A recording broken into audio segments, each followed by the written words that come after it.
Sinon, totalement effacé, noirci, et aucune explication officielle. Alors que l'affaire Epstein est censée avancer vers plus de transparence, le ministère de la Justice américain fait exactement l'inverse. Pourquoi cacher encore des noms et surtout, qui protège-t-on vraiment? L'affaire Jeffrey Epstein, un dossier explosif, un réseau présumé de trafic sexuel impliquant des mineurs, des liens avec des milliardaires, des responsables politiques, des figures de pouvoir. Et pourtant, en 2024, alors que des documents judiciaires sont enfin rendus publics aux États-Unis, 6 noms apparaissent, caviardés, noircis à l'encre épaisse, illisibles, et surtout, sans la moindre justification officielle. Ces documents, très attendus, devaient apporter des réponses. Ils devaient éclairer les zones d'ombre d'un scandale qui secoue l'Amérique depuis plus de 5 ans.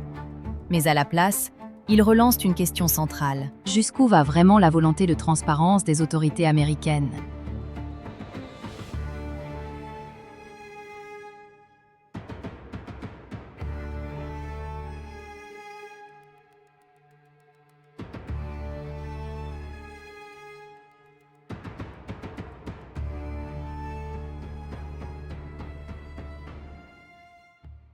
Avant d'aller plus loin, il est essentiel de bien comprendre la nature exacte des documents qui ont été rendus publics. Il ne s'agit ni d'un acte d'accusation, ni d'un jugement, ni d'une liste de personnes mises en cause pénalement. Ces documents proviennent de procédures civiles, principalement liées à des actions intentées par des victimes présumées ou leurs représentants légaux. Ils regroupent notamment des dépositions sous serment, des témoignages rapportés, des échanges écrits, et des références à des tiers mentionnés dans le cadre de récits ou de contextes précis. Autrement dit, ce sont des éléments de procédure, pas des conclusions judiciaires. Être cité dans ce type de document ne signifie en aucun cas avoir commis une infraction, être poursuivi ou être juridiquement impliqué dans les faits reprochés à Jeffrey Epstein. Dans de nombreux cas, des noms apparaissent simplement parce qu'ils ont été évoqués par un témoin, mentionnés dans un échange, ou intégrés à un récit plus large, sans que leur rôle soit précisé ou établi. C'est une nuance fondamentale, et elle est souvent mal comprise par le grand public. La publication de ces documents répond à une logique de transparence judiciaire, encadrée par la loi américaine. L'objectif est de permettre, aux médias, aux chercheurs et au public, d'accéder à des éléments du dossier, tout en respectant la présomption d'innocence et le droit à la vie privée. C'est précisément pour cela que ces publications sont partielles et non brutes. Naturellement, cette situation alimente des interrogations.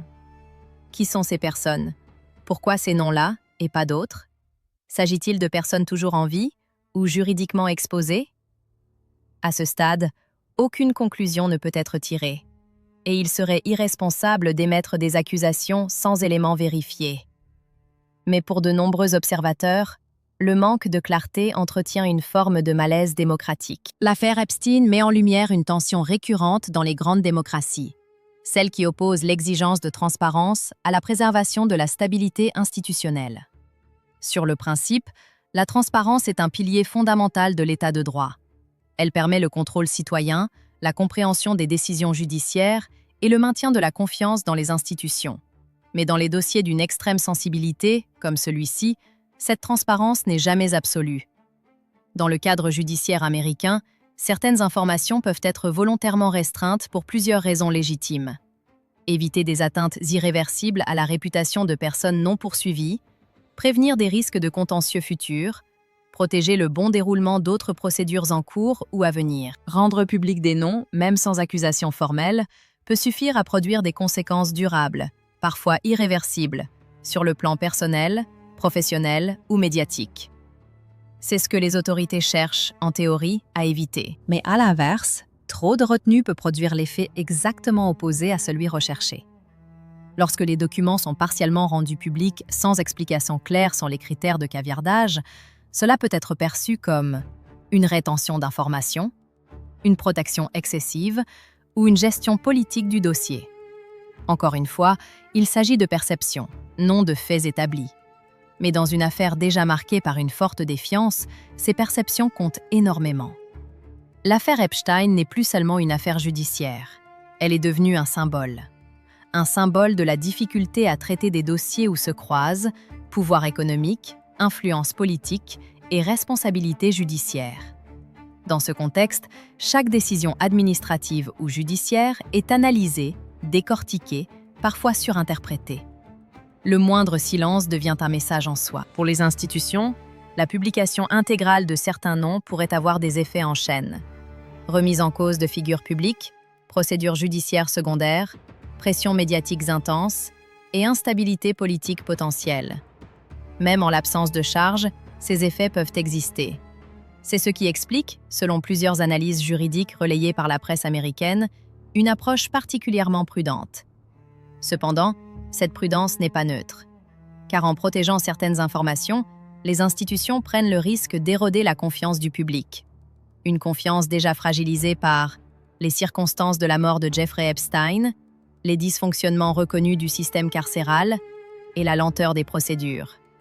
Autrement dit, chaque arbitrage a un coût, soit en réputation individuelle, soit en crédibilité institutionnelle. Il n'existe pas de solution idéale dans ce type de dossier. Rendre tout public peut créer des dommages injustifiés. Ne pas tout rendre public peut nourrir la suspicion. Les autorités évoluent donc sur une ligne de crête permanente, où chaque décision est critiquable d'un côté comme de l'autre. C'est précisément ce dilemme qui explique, en partie, les choix actuels. L'enjeu central n'est donc pas uniquement de savoir ce qui est caché, mais de comprendre pourquoi certaines limites existent et comment elles sont perçues. Car dans une affaire aussi emblématique, la gestion de l'information devient presque aussi importante que l'information elle-même. Et c'est ce qui nous amène à la question finale. Comment rétablir la confiance, sans sacrifier ni la justice, ni la vérité ?